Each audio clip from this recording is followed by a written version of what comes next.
Welcome to How to Have Difficult Conversations, which is a Heterodox Academy panel event.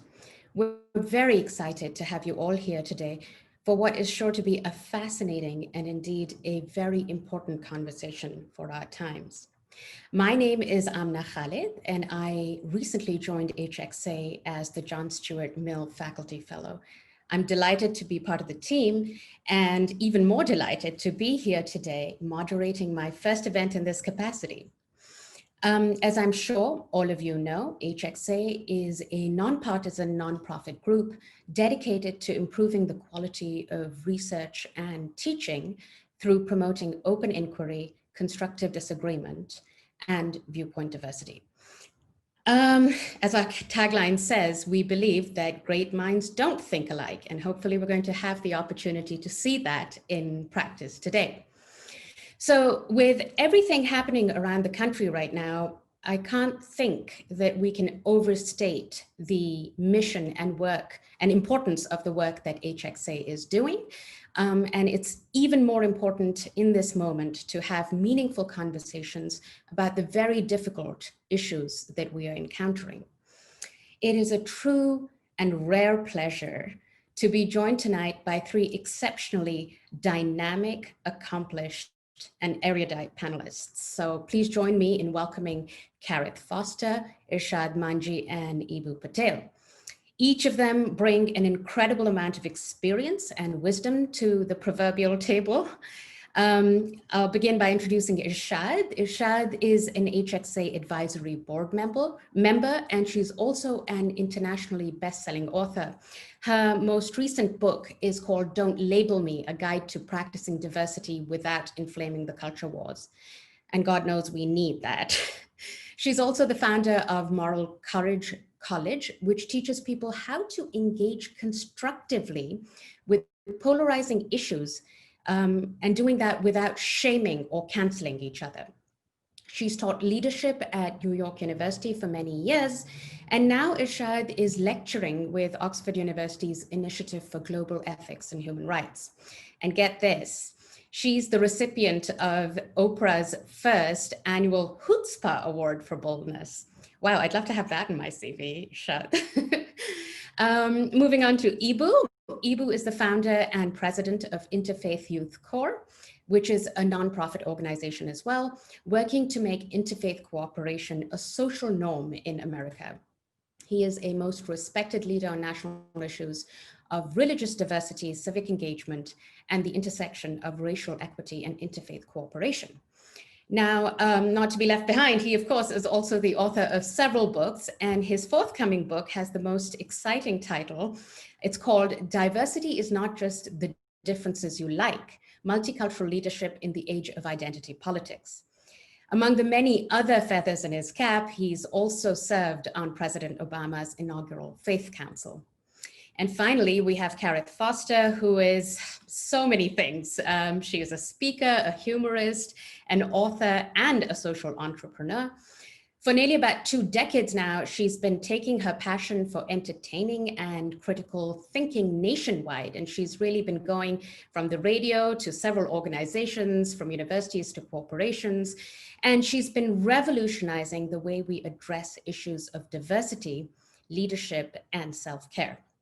She's also the founder of FRAME, which stands for the Foster-Russell Alliance for Meaningful Expression. It's also a 501c3 organization, and it's committed to inspiring free speech, social change, and empowerment through education and mentorship. Her new book is called You Can Be Perfect or You Can Be Happy. I can't be both. That's a shame. It debuted at number 14 in the personal transformation category on Amazon's bestseller list. So before I actually cede the floor to our speakers today, let me just give you a quick rundown of our plan for this evening. We'll start with me posing a few questions to the panelists, but we'll be dedicating the second half of what we're doing today to questions and answers from the audience. And you can submit your questions by typing them into the Q&A box at the bottom of your screen. When you submit a question, it'll be received by our team behind the scenes, who'll then elevate the questions for me to ask. So we have today over 200 people in attendance and only 1 hour together, sadly. So we won't be able to take all the questions that are posed, but we'll do our very best. And just before I hand it over, as always, we welcome constructive disagreement. So please feel free to ask us challenging questions, so long as they're asked respectfully and in good faith. Only the people in attendance at the webinar can actually ask questions. So those of you who are streaming live through YouTube, unfortunately, you won't be able to ask questions, but we hope it will still be an enriching experience for you. I should also note that we are providing live closed captioning of this event. If you'd like to view the captioning, please click the CC button on your Zoom window. So without further ado, let's get the conversation going. Irshad, Karith, and Eboo, thank you so much for making the time to be with us today. Let me begin with my first question, which is, since the killing of George Floyd, we've seen a big push for diversity and for anti-racism training across all kinds of institutions. So my question to the three of you is, what do you make of these demands and how they're framed? What do you think they really mean by diversity and anti-racism? And what do you make of this approach? Is it helpful? And finally, it's a big question, what are the implications this has for your work? So let's begin. Karith, would you like to go first, please? Sure. Thank you, Amna, and thank you to HXA for putting this on. One of the analogies I've been sharing with people since George Floyd comes from a film I saw several years ago called now I'm blanking on the name of the film. What the Bleep Do We Know? There you go. And in the film, there is a scene where they talk about Columbus arriving in the Caribbean and how the indigenous people who were on the island didn't see the ships that he showed up on. They couldn't see it because it was so far out of their purview and their ability to perceive something that big, that great, they physically couldn't see the ships. And I feel like that's what racism was for so many people in America pre-George Floyd. And after his very, very graphic murder, there was no denying that it existed. And a lot of people were exhausted because they've been saying, hey, we've been telling you the ships were there. And a lot of white people and people who have not been directly affected by racism freaked out. And I think that's where this demand is coming from. Not that there wasn't a demand before, but it's even more urgent now. How do we tackle this? How do we handle this? Because people are freaking out. Now, in one stance, I'm excited that people want to have these conversations because goodness knows they're certainly overdue. But I'm also very concerned that this will be a check the box situation for organizations and schools and companies. I'm also concerned by the fact that there are a lot of people out there who are presenting diversity and inclusion initiatives and programs and workshops that are still doing it in a way that is not helping the situation, but in fact, causing more division and polarization. And we need to really redefine and rethink how we have these conversations, because it's not like this is new. Having diversity initiatives is not a new thing. It's been happening since the civil rights era. But if it has been effective, wouldn't we be in a much different place than we are now? I think the language that we use needs to be re-examined. The whole idea of being anti-racist, while I understand that's a positive, I think just instantly considering someone racist just because they are not a person of color, I think that's very detrimental. And we're gonna open ourselves up to a whole world of trouble. Because when you really, the word racist, it's about power and money. As in my opinion, it's like, rape isn't about sex, rape is about power. Now, there's one thing to be racist. There certainly are racist people out there. There are racist systems that exist, but there's prejudice, which is something to think about. There's bias, which is another thing to think about, yet we lump them all under this same umbrella. And so we need to be really cognizant of how we're tackling this topic and how we open up these conversations, because if we're going in, guns a-blazing, we're going to turn people off. And that's what's happened with a lot of the conversations about diversity and inclusion. And we've also forgotten to acknowledge that true diversity is also diversity of thought and ideas. And that's a sand trap that a lot of people are stuck in. Thank you, Karith. That's really fascinating. So you're bringing up this issue of how the way diversity is being talked about is actually hurting the real cause of diversity. Eboo, can I turn to you? Could you reflect a bit on the question and elaborate on your thoughts? Of course. It's so nice to be here with my old friend Irshad Manji and new friends Amna and Karith and the rest of the audience. I appreciate HXA hosting this. So I want to reflect for a moment on the brutal public murder of George Floyd and what that means for diversity training. And then I want to, I think, expand a little bit along with what Karith just said, how we might think about diversity. So I noticed something in kind of the leafy upper middle class neighborhood of Chicago that I live in. I noticed something between basically April, May, June of this past year, right? In the middle of the pandemic and right before the explosion around the brutal murder of George Floyd, was at the Whole Foods near my house, where we do most of our shopping, went from about 85% white and Asian shoppers 6 months ago to about 85% Black and Latino shoppers. Everybody knows what that means, right? What was happening in April of this year? I wasn't shopping at Whole Foods. I was clicking something on my iPhone and somebody else was shopping at Whole Foods for me. And their skin color was darker than mine and their education level was a lot lower. And the opportunity structure that they grew up in was very different than the opportunity structure that I grew up in. And I remember like my one visit to Whole Foods in May of this year, I looked around and I thought to myself, I can't lie to myself anymore. Like, I will not come here regularly because of the danger of getting sick, but I'll send them here for me. And I just couldn't lie to myself.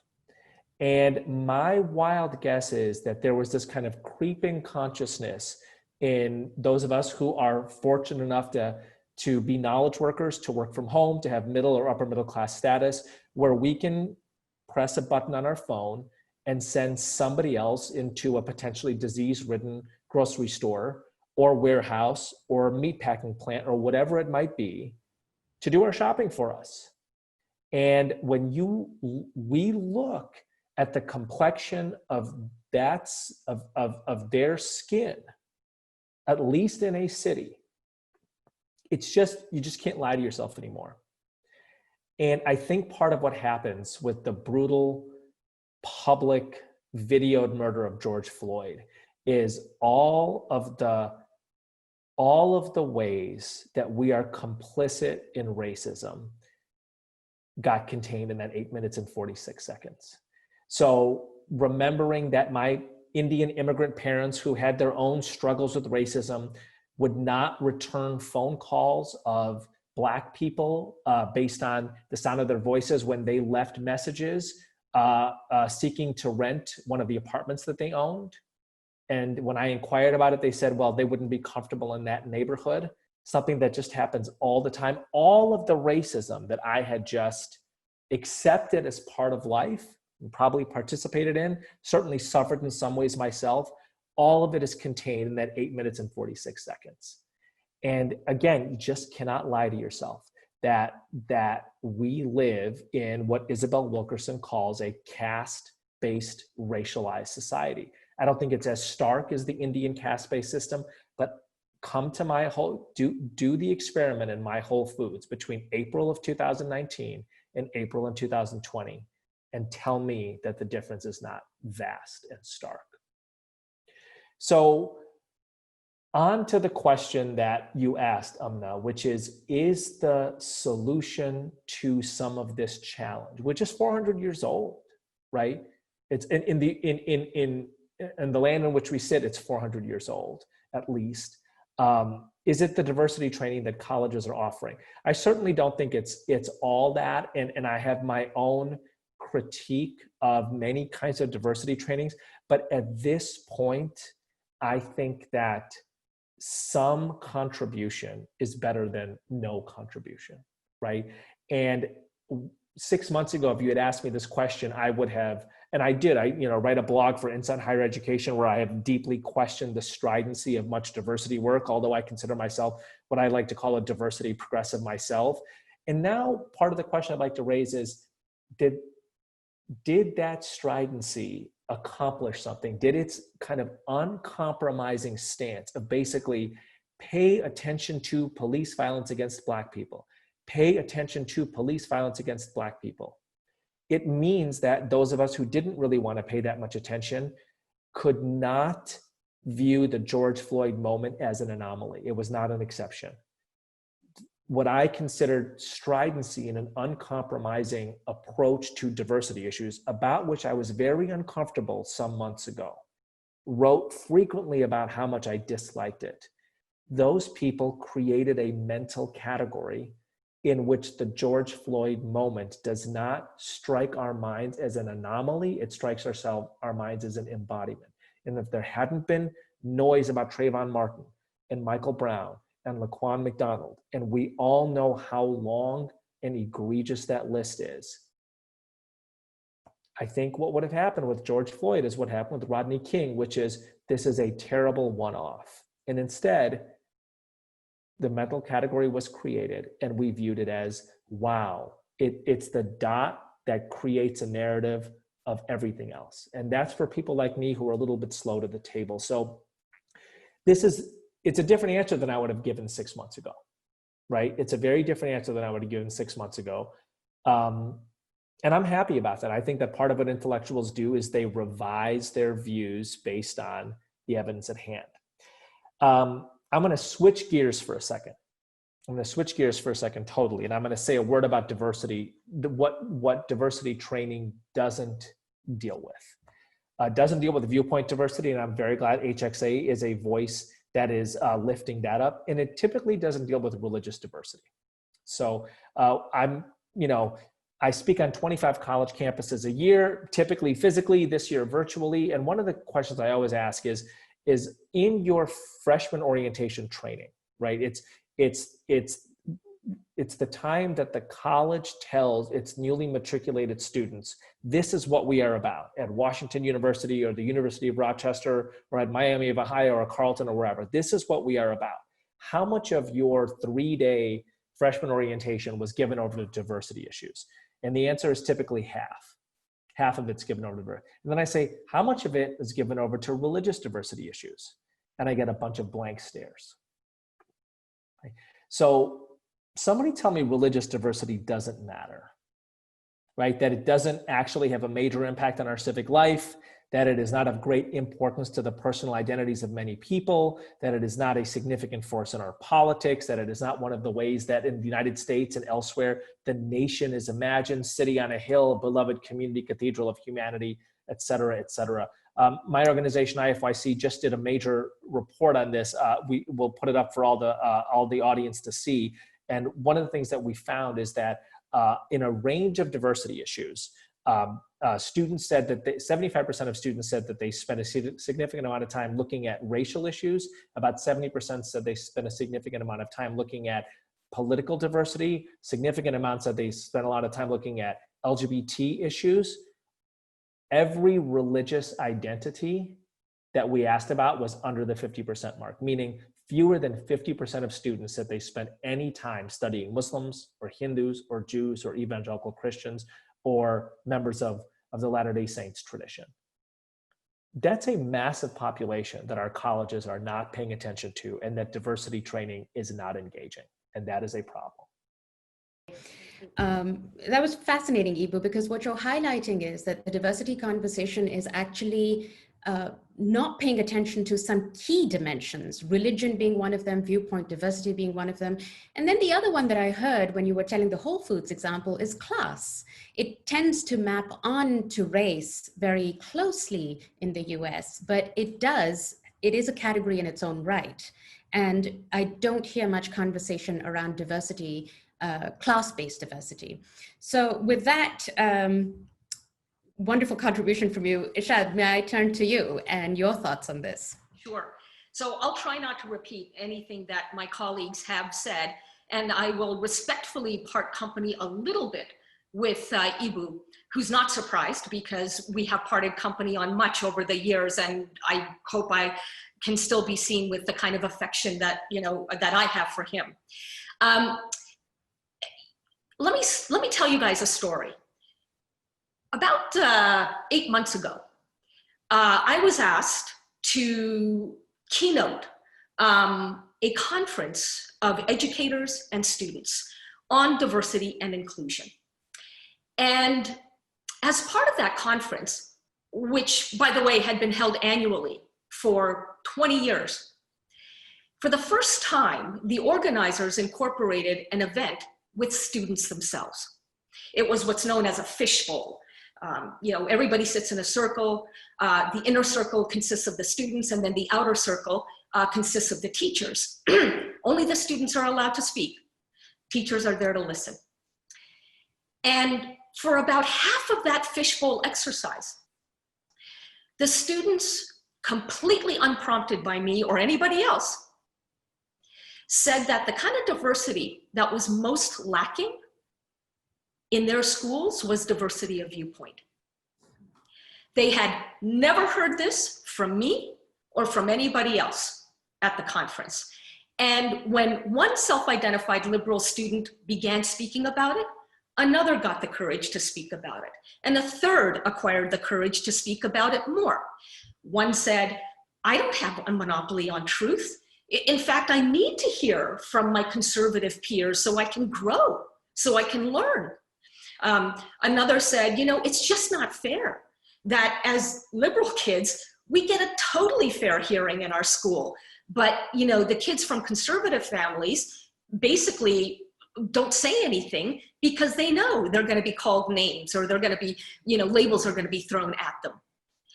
And they went on and on and on about this for 40 minutes.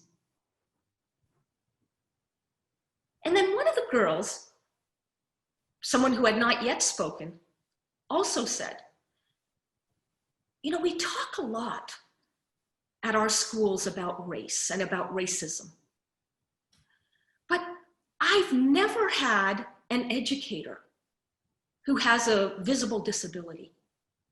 Nobody ever talks about that.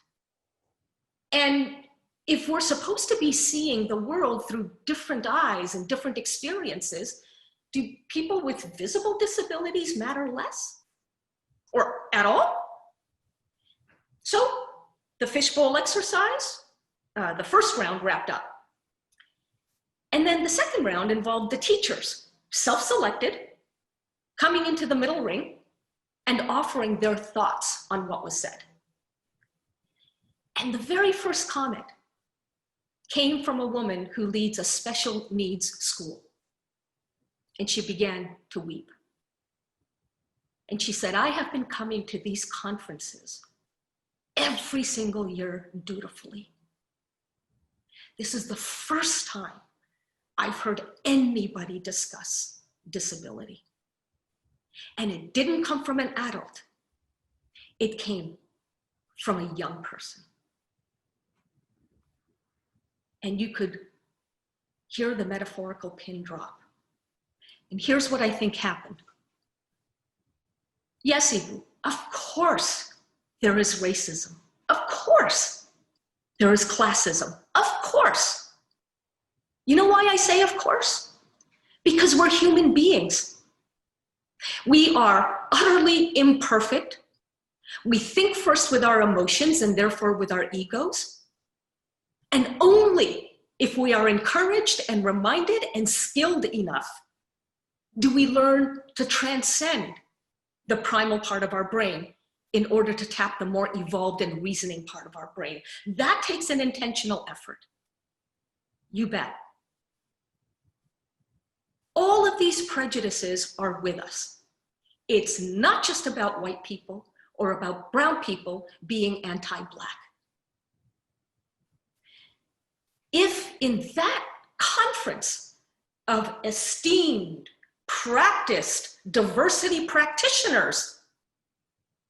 This was the first year that disability was mentioned, and then it came from a kid. Then frankly, Black people also have to look at their biases. And I can assure you that there aren't nearly the protests for the equality of people with disabilities that there are for people of color. So yes, we're all complicit. And I look forward to the day when those of us who advocate for diversity, before telling others to check their biases, will offer up our own. I really think that if those of us who love to lecture other people about how they have to grow, role modeled that growth openly and repeatedly. And I thank my friend Eboo for pointing out that 6 months ago, he wouldn't have been in the place of growth that he is today. That's humility. We need more of it. And we need it among Black people and brown people and Indigenous people, and not just among white people. I could say more, but I think I'll stop there for the time being.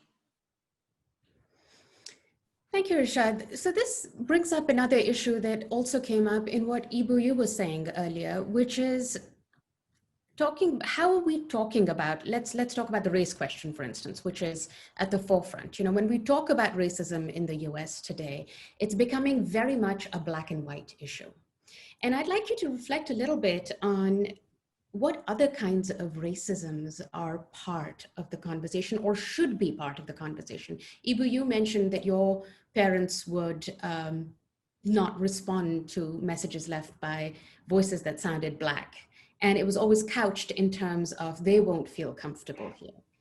And Irshad, you're mentioning how it's all people, regardless of color, who need to talk about and address and put forefront their own biases and prejudices before they call other people out.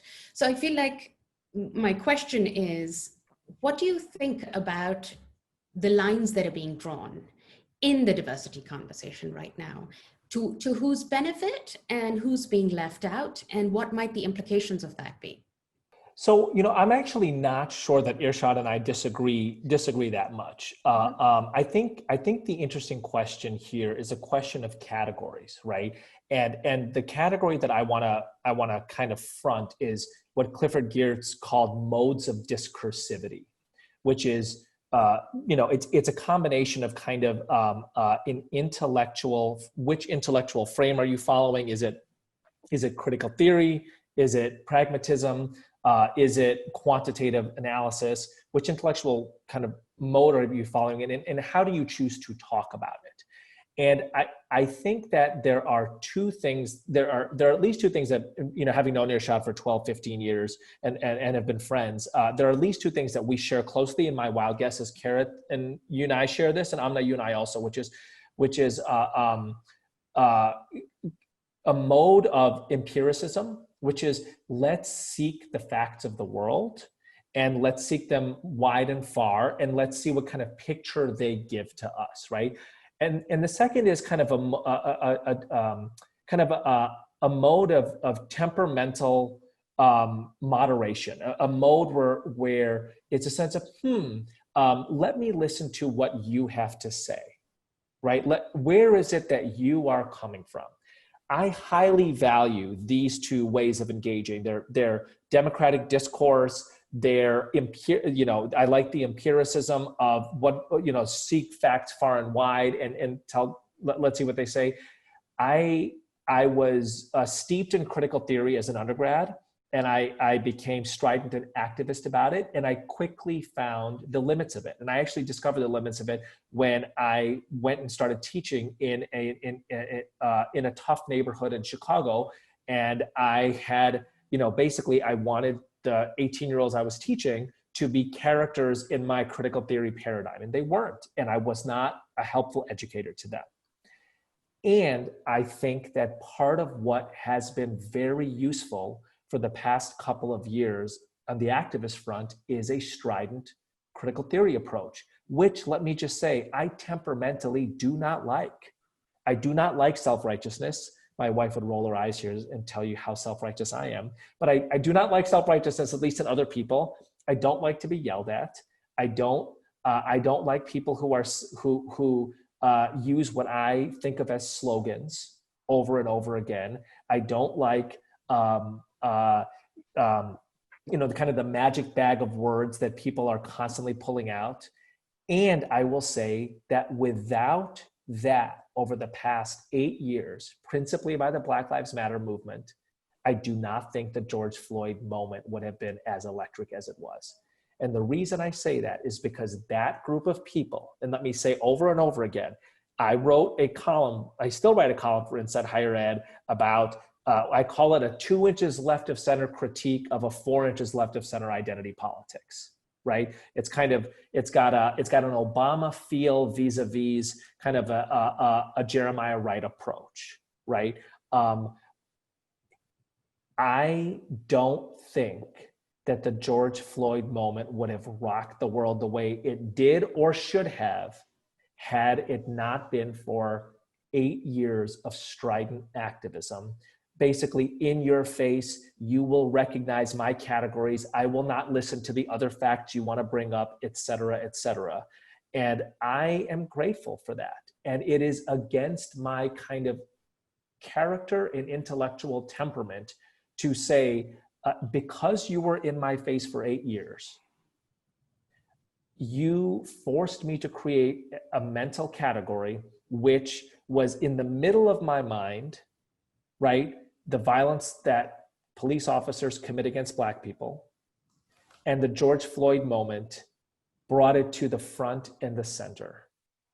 And I could not say, but what about all these other things, right? And so I think the reason I bring up geeky things like modes of discursivity is I think that that actually lives alongside the other things that I value, right? So I do value democratic. I'm not going back on my valuing of, what do you think about things, right? I often say, I'm not buying a cupcake from the KKK bake sale, but I'm talking to everybody else. And I highly value that, right? And I was deeply disappointed in myself that I had no idea about the devastation of the opioid epidemic. And that's because I'm a well-educated brown person who lives in a city. Totally ignored rural white folks for decades and decades. But I think that there is a value to strident, ideologically driven, critical theory-based activism that I did not recognize until these past couple of months. Can I ask a question? And I'll ask it.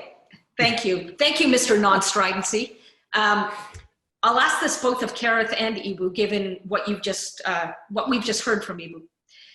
If there's value in the strident critical race theory approach, is there also, therefore, value in the shaming that goes with it?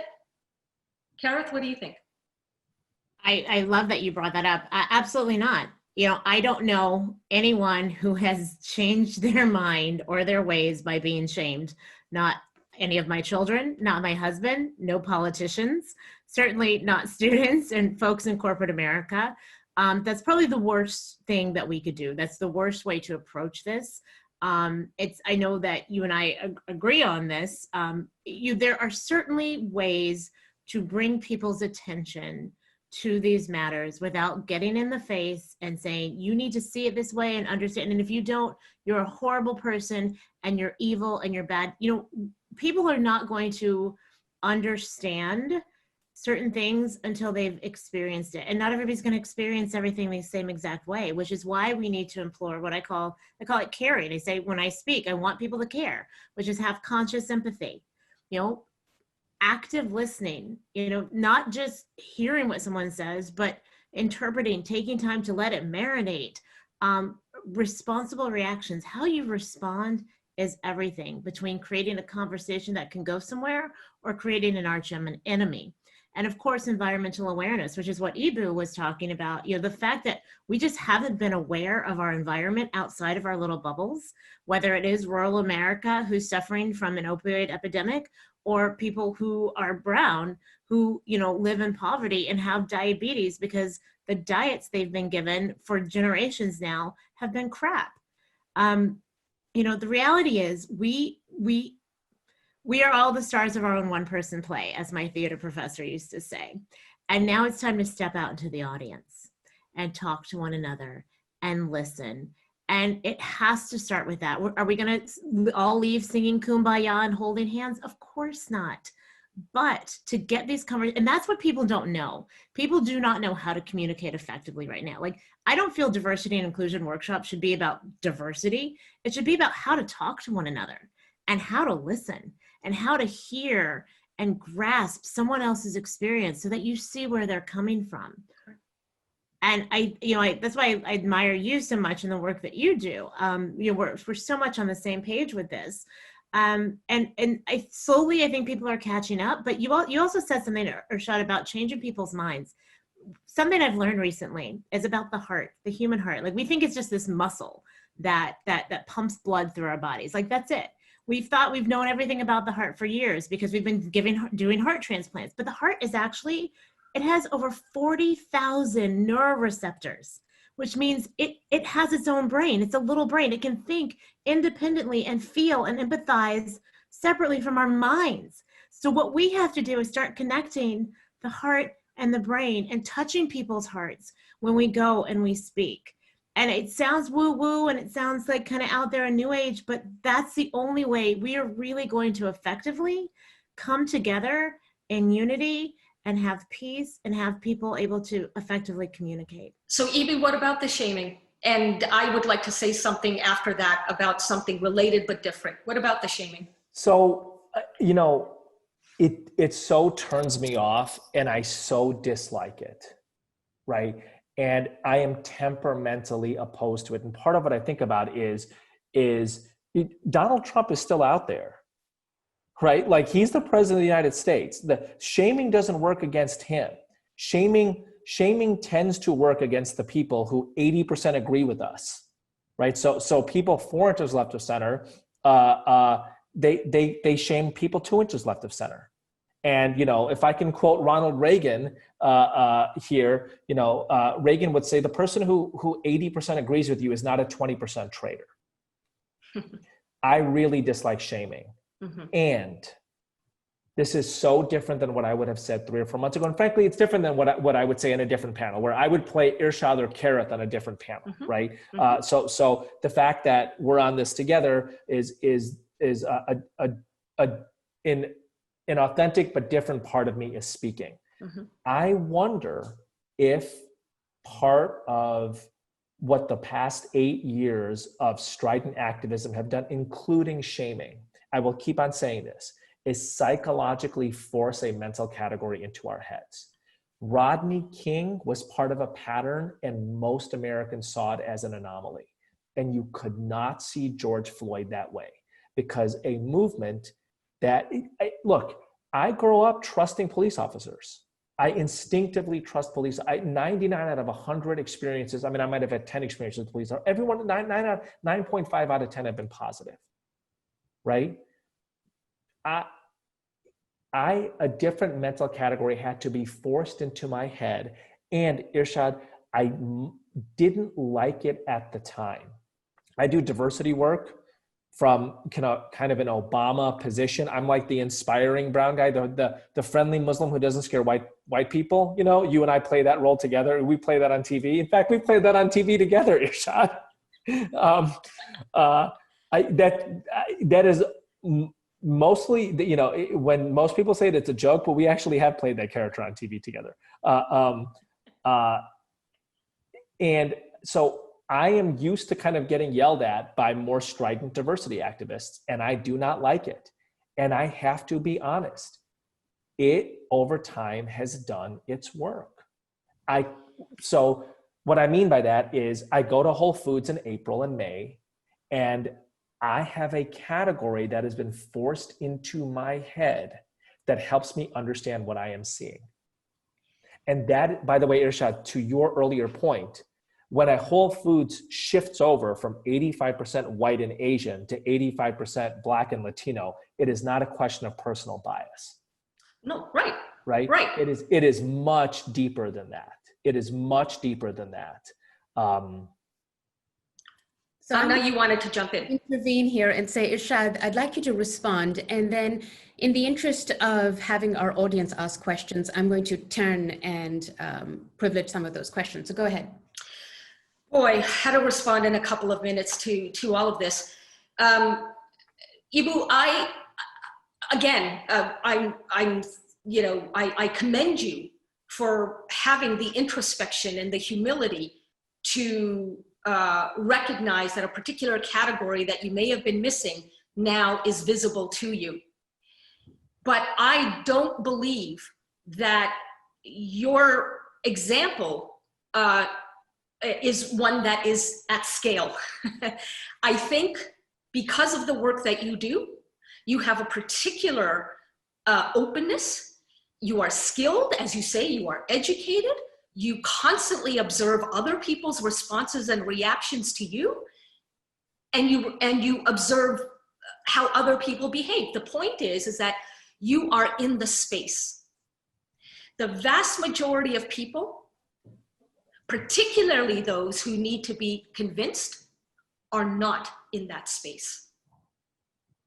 And not only do they not take kindly to being singled out, shamed, scorned, and mocked, but as Karith was pointing out, those kinds of tactics actually backfire.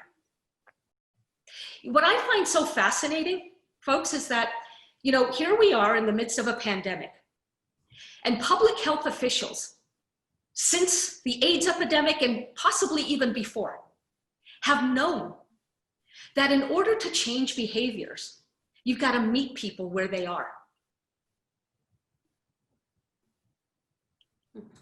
Diversity practitioners, by and large, and anti-racism activists, by and large, ignore that principle. But if it's true for public health, why would it not be true for the pandemic that people are calling racism? So I want to agree with you, Irshad, and I want to say again, like 90% of my life, if you were to see me do a talk in public, like basically what I'm doing is I'm thinking to myself, what song do I play that, you know, I have a jukebox full of songs, the set of stories that I have. Which story do I tell that's going to connect with this audience, right? That's the place I start. I say all the time, if there's 1% of you that relates with me, I'm going to start there. That is how I do my diversity work. Yes. And how do we explain the effectiveness of a Larry Kramer, who was kicked out of every organization that he started because he was such a son of a gun, right? And I have no desire to be Larry. I have no desire to alienate, you know, friends and acquaintances and colleagues. But I want to raise for myself the question, is there a value to, in what seems like an off-putting activism immediately that somehow builds mental categories over the long term? I want to ask myself that because I so dislike it and I so don't do it. And in fact, the book that I am writing is against that. I literally, you know, there are chapters in the book called From Critic to Builder, right? But I want to be honest that if it hadn't been for in my face activism for the past 8 years on police violence and Black people, the George Floyd moment wasn't a data point. It was something that connected an entire narrative. And I thought to myself, people have been telling me this for years, and why am I so late? Eboo, I appreciate what you're saying. And I get why you're saying it, because if it has not been your experience, as we talked about before, you know, there are things that there are people that just, they cannot relate to, kind of the ship analogy, right? I hate sharing this, but I remember when I found out when I was pregnant, I didn't want to know, my husband wanted to know, I found out I was having girls. And as excited as I was to be having girls, part of me was also relieved that I wasn't going to have a son, that I wasn't going to bring a Black man into the world who might have to deal with racism that I personally, may not have even addressed, but knew maybe my brother and my father had, because I thought I was safer as a woman. Do you know how sick and twisted and painful that is to even have those words come out of my mouth? It disgusts me. Anybody should be happy they're just having a healthy child, period. They shouldn't care what the sex is. But the fact that we live in a world where that plays such a part in our lives, and there's no way you could even understand that. How could you possibly? So I'm not angry with you, and I would never shame you or anyone else for that. But I think until you hear something like that, and you hear that and can even just try to remotely, consciously be empathetic to that, you can't move forward. So I appreciate what you were saying. What's interesting is I think about Irshad, part of what you did. Sorry, I'm just going to intervene over here because we have very little time left for questions, and I do want the audience to have a chance to engage with you. But I want to say you've modeled viewpoint diversity and constructive disagreement so beautifully for us as we're having this conversation. And I hope we can continue to do that with the questions and answers. And Eboo, I particularly like your self-reflection on how you yourself have shifted your position over a period of time, and how you're thinking about it, and also aware of the fact that if you were in a different panel, you might be playing Irshad and not the role you're playing right now, which would be just as authentic to who you are.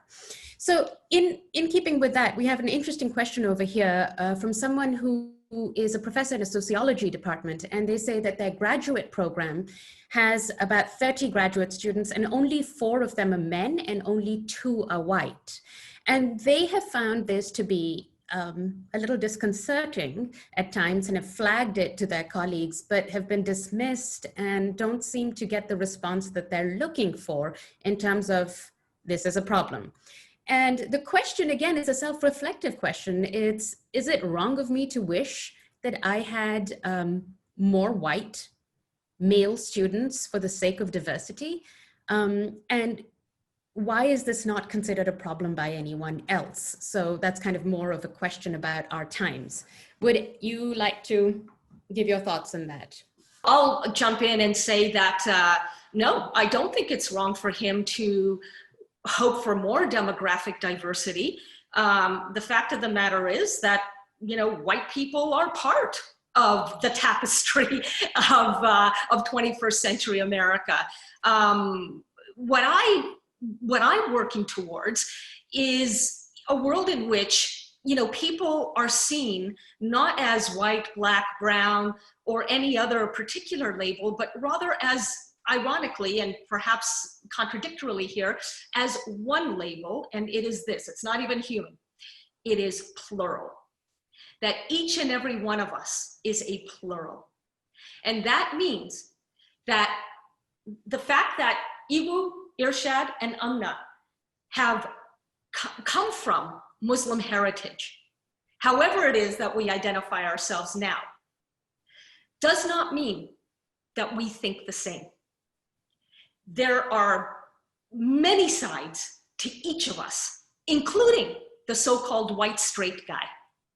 And that if all we're doing is seeing people for the color of their skin, or their sexual orientation, or their gender identity, or their religion, and I know that's not what Eboo is talking about here, but if that's what we are reducing people to, then we're not actually appreciating the deeper diversity within affinity or identity groups. So to cut to the chase, I don't hold it against the professor for wanting that much more diversity. And if in his context, or hers, but I think you said him, if in his context, that means a few more white people, to my mind, that is not racist. But what I would love to see this professor do is get to know individuals for the pluralism that they represent beyond whatever meets the eye. That's an interesting response, Irshad. Eboo, would you like to answer, or Karith, do you have a response? Forgive me, I was looking at the questions being asked, and Michael Olin, I was looking at his question asking about, we're focusing so much on diversity, what about focusing on what we have in common?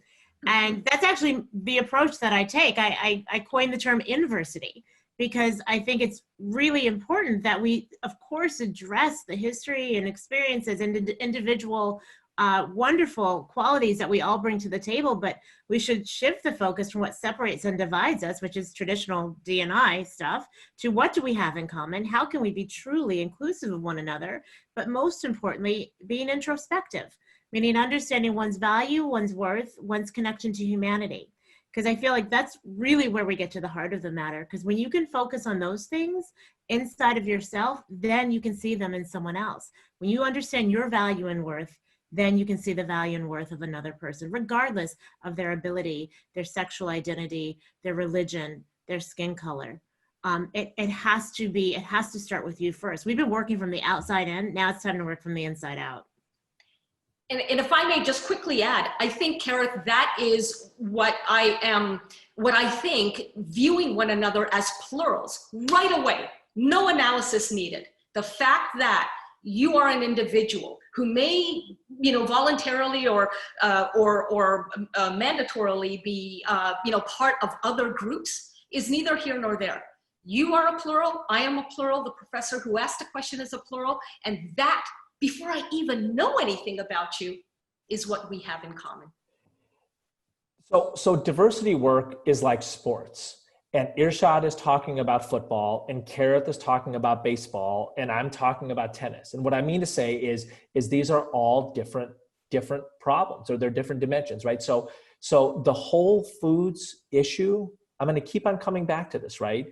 Like that's not a common ground issue. That's not like me with my knowledge worker salary and my knowledge worker like comfort at home. I don't walk up to, a Latino person or a Black person at Whole Foods and like, hey, thank you for coming to this potentially disease-ridden grocery store for my organic carrots, right? Do you like carrots? Can we find common ground? That is a different type of diversity work, right?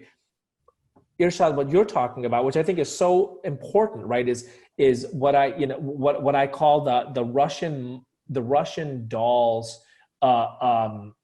model of diversity work, which is if you know somebody's skin color, then you can guess at their experiences, and you can guess at their interpretation of their experiences, and you can guess at their politics, right? And I just think that that's wrong. And your book makes an excellent point to that. And Karith, you're discussing a different and equally important dimension of diversity. I think that part of the problem is that we are calling all of this diversity work. It's like saying, I want food, and somebody hands you a hamburger and you're like, no, I was looking for a dosa, right? So this is, there are different different dimensions of this. I want to make one major point, which is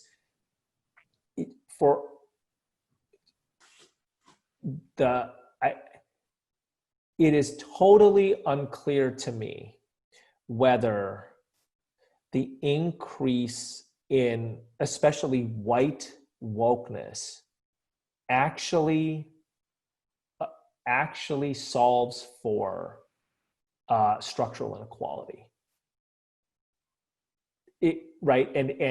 And there's now plenty of data to show that liberal white people are more liberal on matters of race than most Black and Latino folks.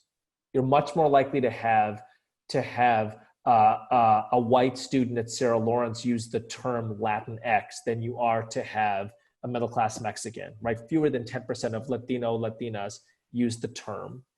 And it is just I raise it as not as kind of a gotcha question. I raise it as a genuine question of intellectual inquiry. Does the woker that white people get, does that correlate at all with the closing of structural inequality? I am suspicious. We need 2 hours for this. Yeah. We could be friends. I mean, we are friends. Eboo, that's a fascinating question. And in some ways, one could argue that it obscures the structural inequalities. You can be, you know, you can like have your Frankfurt School stuff up on your bookshelf, and the school 2 miles away doesn't get any better, right? I want to make one final point at the risk of being greedy here. Irshad, you were a strident Muslim Yes. lesbian activist for a decade. Right. Like you were basically like, you're going to deal with my lesbianness, Muslim community or else. Can I?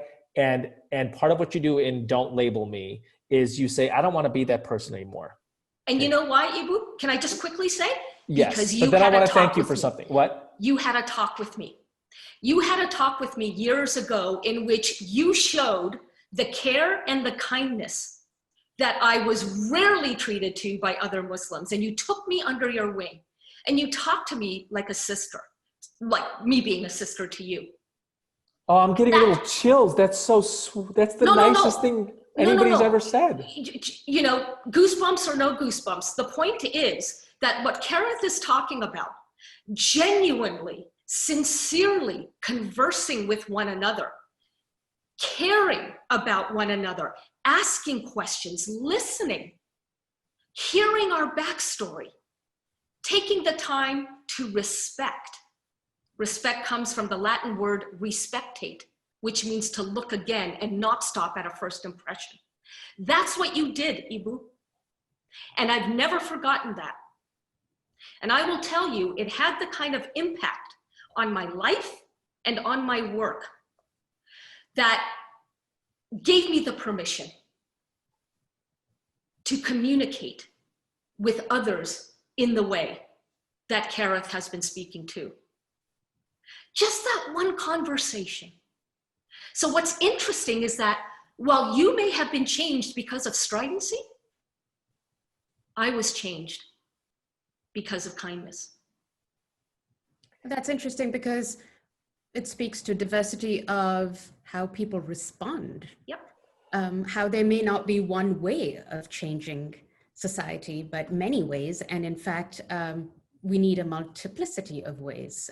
I wonder. But so Irshad has had, you know, you've never told me that. I mean, that's like thank you for that. That is deeply meaningful to me. And I've never told you this, okay?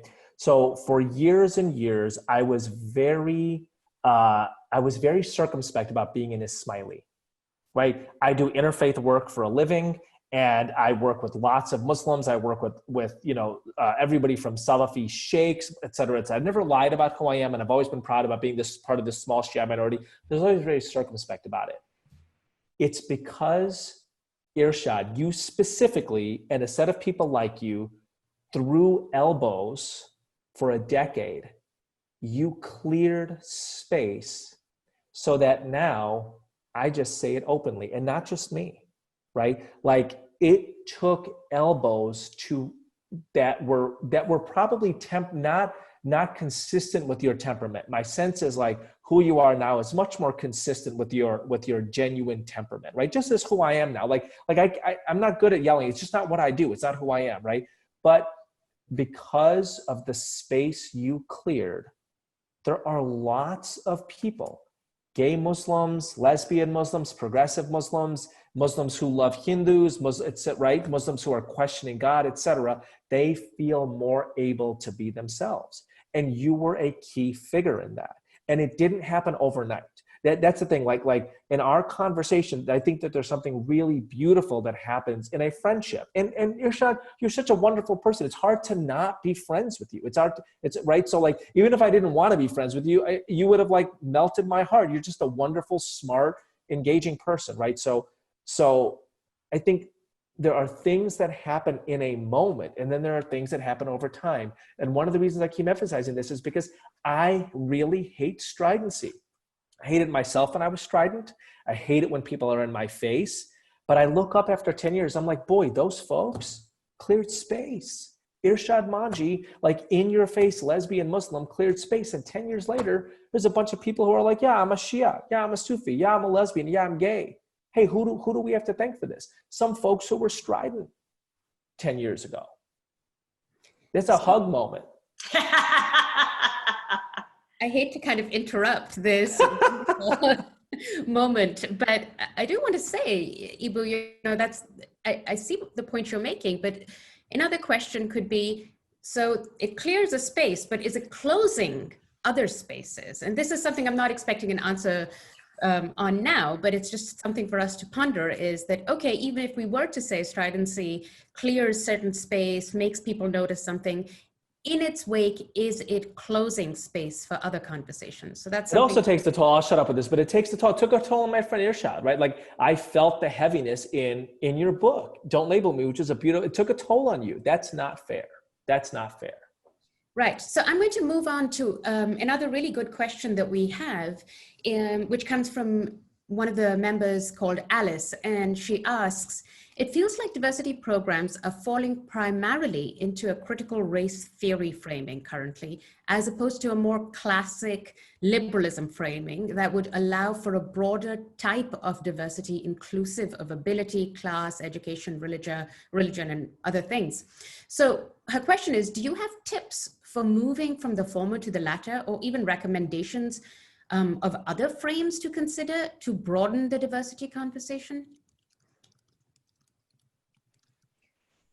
I think that we all have approaches to this, as Eboo said. You know, we are coming with the same objective, but different modualities.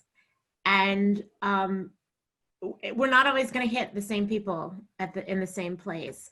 And to just go back to your question earlier, is closing the door, you know, are we closing the doors to stridency? Is it closing off conversations? Why can't we just see this all as an evolution? Like, why does anything have to be closed completely? How about this is a house with windows, and we get to open these windows and have fresh air come in and have different views and have truly, I mean, viewpoints and different views, and have that all be part of this beautiful masterpiece that we're contributing to. And hoping that, just like with religion, you know, people find God for them the way that they're supposed to. They find connection to one another the way that they're supposed to, and not say it has to be exactly one way. But I do think it's really important that we focus more again on what it is that we have in common than what we don't. And I don't mean like, you know, do you like baby carrots, organic baby carrots? I mean, you know, everybody does want the same thing. They want to be loved, they want to be respected, they want to feel worthy, and they want to be heard. And I think if you can do those four things and give that to another human being, then like, bam, you're in the right direction. Alice, each one of us on this virtual stage does the kind of work that you are asking about. So I would urge you to Google Karith Foster, look up click the link that Eboo just put up, and click the link that I've just put up, moralcourage.com/learn. And you will find the approaches that really are the alternatives to the critical race theory approach. And depending on, you know, what appeals to you, I think you're going to find something in the work that one of us, if not all of us, do that you can kind of move forth with. And I would ask, you know, all of the other attendees, if they're looking, or their institutions are looking for alternatives to CRT, please do look all three of us up. Thank you. Eboo, would you like to say anything? I want to make something of a different point that I think is useful, that I think might be interesting, right? Which is, somebody pointed out to me that for the organization that I lead, the interfaith organization that I lead, has basically been successful largely at navigating largely white spaces. And it's true. I didn't like to hear it. You know, I'm an immigrant Ismaili Muslim. I've got very much kind of an immigrant chip on my shoulder. But we navigate mostly white spaces. And the person said to me, what would interfaith cooperation look like if it grew out of a mostly Black space? And I think that those kinds of things are very interesting questions to ask, right? It is a different type of diversity work. It is not common ground diversity in the same type of way, et cetera. And I don't want to compare which are more important now, but one way to think about this is the Human Rights Campaign is a largely white organization, right? Largest LGBT organization in the country, famously fights for gay marriage. If it was a largely Black organization, would it have had a different agenda? It's an interesting question to ask, right? So part of what we want to do at IFYC is kind of experiment with this. We're looking at launching a project called Black Interfaith and say, what if we had 25 African-American interfaith fellows who met over the course of 2 years and who, over the course of discussions and et cetera, kind of the way academic things work, you meet, you write, you read, you think, you talk, what kind of projects would emerge and would they be different? And I think that these are kind of interesting questions. And by the way, I asked that in kind of my comfortable relational tone of voice, but I was taught that by strident activists, right? Like I wouldn't have asked the question if people hadn't forced me to ask it, right? Now, when I actually pursue it, I'm going to pursue it in a way that's much more comfortable within the kind of relational ethos of IFYC. But I don't want to be deterministic about this or essentialist about this, right? But when 25 Muslims are together from different backgrounds, there's a different rhythm in the conversation. There's a lot of insha'Allahs and masha'Allahs and yars and bosses, and people talk differently, right? If forms of interfaith cooperation grew out of principally Black spaces, what might they look like? Thank you, Eboo. That's a really interesting and a big question that you're leaving us to ponder. Unfortunately, we're out of time. It's such a wonderful conversation. And I do want to say one of the questions that came up was if people could give tips about how to encourage their institutions to rethink their diversity model, to include more viewpoint diversity and other kinds of diversity. Unfortunately, we're out of time, but I will say that our blog today addresses that, and our blog next week will be a tip sheet about what you can do.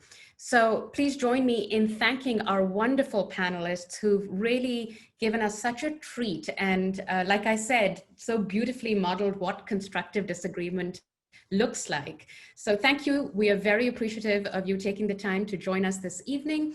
And before you all leave, I just want to remind you that we are still seeking submissions for our community conversations, our blog, and any other suggestions that you have. The form is in our bulletin that goes out every 2 weeks. I also wanted to remind everyone that we have a new membership category. We are enrolling K through 12 educators as members. And finally, before you all leave, for October, our theme, we're going to try and focus on political polarization and how that impacts viewpoint diversity, open inquiry, and constructive disagreement. So if you have any suggestions or would like to submit something, don't hold back. Thank you again for joining us, and have a good night.